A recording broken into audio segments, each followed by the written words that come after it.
Does David Goggins actually have PTSD, or is it all just fake? A few years ago, David Goggins was brought onto an interview about PTSD and childhood trauma. Please listen to his full message carefully, because this might actually change your life and resonate with one of you guys watching forever.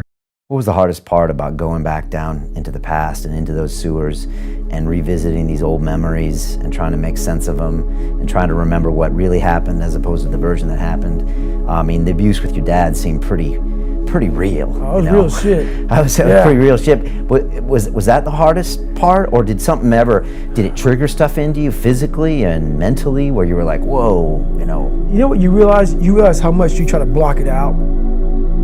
You realize how much of your life you just shove under a rug and you just live on top of that rug until you pull that rug out and you fall into this fucking pile of shit.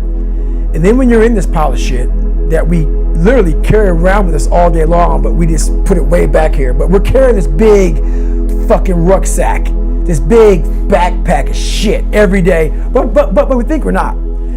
We think we're not. We think, oh, we're good. I'm good. So when I had to go back in that shit, what was hard about it was trying to find power. Trying to find power in filth.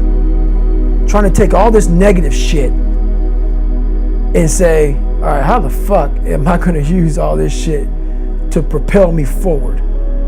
That's the hardest part about it, because all you want to do is lay in it and just say, God, man, like, just let me die in this shit. So as you're going back to it, it almost makes you say, how the fuck did I get here? So then I went back to it, and I went back to it way before this book, because you have to go back to it before you go forward. You know, we all want to start now. I'm 44, I'm not going to go backwards, I'm going to go forwards. So that's not how it works. It's not how it works. So you had been processing this for the last 10 years? Years. Yeah. You can't speak about the way I do unless you process it. You go back 1,000,000 times.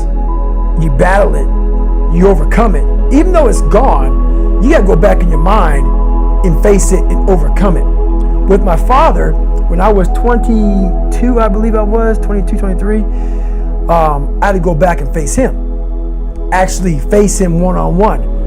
And that's really when I realized I had to go back to the, like if your knee hurts. A lot of people focus on your knee. It may be your fucking, if it's your left knee, it might be your right hip. We never focus on the hip, focus on the knee. So for me, I was focusing on all this surface shit. So when I went to the Air Force, I quit in training because I learned how to read, I learned how to write, I learned how to swim. But the second something hard came up, I went right back to where I always go. I'm like, God, man, I thought I fixed all this shit. No, my left knee was hurting. And I worked on my left knee, it stopped hurting. But my fucking right hip was the fucking problem. So my right hip was my dad. The crux of my problems wasn't anything to do with everything in life. It was to do with my father. Because that's where it started. It started there. The origin of the story, it started there. So I went back to the start point. And had to face where all this happened, where the mindset started. The mindset of, all this shit, being beat for no reason, and feeling like you're nothing, and feeling like you gotta lie to gain friends. And, my mind was developed, but it wasn't developing properly in that hell. You can't develop a mind in the hell I lived in. So what happened was, people blamed me back in the day. My God, you lied about this and you did that. Let me put your fucking ass in that shit. Go, be born in that shit, man. Let me see how you come out. Let me see how secure in your foundation you are when you get beat for just fucking doing nothing because he's drunk and he's mad at you. So you learn to survive, but surviving doesn't make you win.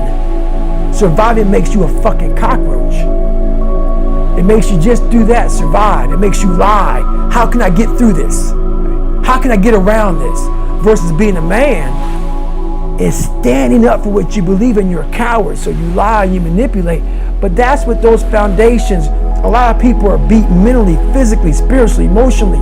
So it makes you a coward. But then people blame you for how you act when you're 30 fucking years old. They don't know where you come from. They don't know the hell you had to endure while your mind is the way it is now. So you have to go back and fix that shit. You got to go back to where the shit came from. You're not going to fix it now. You got to go back and fix it. So when I went back there, I realized this fucking guy, I had to look at my dad and forgive him without saying sorry. No one said sorry. I had to go back and say, why were you so fucking nuts? And realize, oh, you never went back. You never fucking went back. And whatever fucked you up while you beat the shit out of my mom, me and my brother, you never went back. So you took all that shit out on us. And therefore, that's how the generational shit goes on. My dad was an alcoholic. My dad was a druggie. I'm a druggie. That's how that shit goes on. No one stops it. I stopped it. So that's what that caused me to do. You forgave him in your own mind. In my own mind. He died a few years back. I didn't go to the funeral, but I don't hate him. I had to let it go. It was over. That part of my life is over. I don't hate you. You're my father. I respect you for that. But I also know why you were the way you were.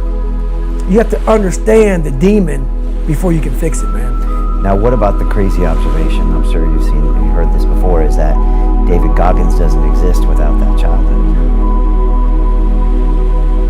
It's a true story. It's a true story. I had to go through all of that shit. But guess what? Like I said, something put me down here to go through that hell, to see the limitations of the human mind. I believe that I was here to do that. To come literally, no one taught me anything, man. To say, all right, man, what are we capable of? I had to be that guinea pig. And now, because I was that guinea pig, other people are learning from me, not having to go through everything I went through. But now I have the answers to a lot of these. For my students, people who are listening to me, I have answers for you. Some people really understand how I think, the very primitive way in how I think. Some people, this is like, hey man, you got problems, you have issues. I got it. You need another teacher. But a lot of people say, you know, I get it, man. But the people who get it, a lot of people either want to be better, come from a very dark place, come from a place where they're fucking hiding from something, and they don't want to be exposed. Those are the people who understand it can't hurt me. The book can't hurt me. Those people are saying, no, man, fuck this, man. It's time to be exposed. Because the only way you can go ahead and live is you got to say fuck you to everybody. Fuck you. I don't care how you judge me. I'm going to tell you the truth. I'm going to tell you I'm fucked up. I'm going to tell you I'm a liar. I'm going to tell you I'm a drunk. I'm going to tell you I'm this, I'm that, whatever the fuck you may be. But guess what? Look at me fucking next year. But you got to come out with that shit. You got to come out with it. You got to be real with yourself. If you enjoyed this video, make sure to drop a thumbs up, comment down below why it resonated with you, and if you want to subscribe, you can. It's free, man. I'd sure love if you do, so it's up to you. Business and sponsorships, if you want to reach out to me, hit my business email down in the description. I'm down to collaborate. Thank you guys all for watching this video. Click my workout video on the top of the screen. I'm out. Peace.